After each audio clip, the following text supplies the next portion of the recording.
Assalomu alaykum. Yine bugün biz Raduga Bakçanı g'allarni o'rab ketib o'tirmiz. Kecha yak ketgan ekan, bu yerda bayram bo'lgan o'xshaydi. G'allarimiz bu saytaverasizlar, dastlabki ishlab turibdi.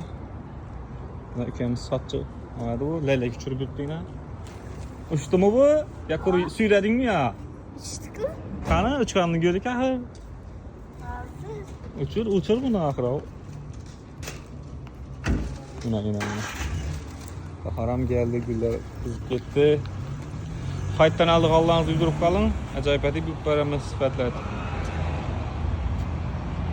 Allah çağırasınız. Birdeki numarımız 99'luk 967 0108.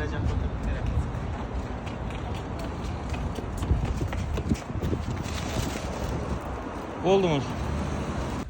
Yine hafta fırsatı kendiniz başladık. Bugünden kravat gelmek ilgilendik. Kravat kimdi? Allah'ınızı arkadaşlar. Önümüzden ikilip. Assalomu alaykum, yana bir bor hurmatli muxlislar. Yana g'alni dastlabki ketishda davom etamiz. Klientimizning uyidan akitmaga keldik. O'tinchi ekan. Xush kelibsiz bak o'sha yerda. Xudo xolasa. Yana musor tashamanglar deb yozib qo'yibdi. Musor tashamiz ekan. Aytaverasiz, g'allarimiz bo'lsa yuklaramiz zakoniyat.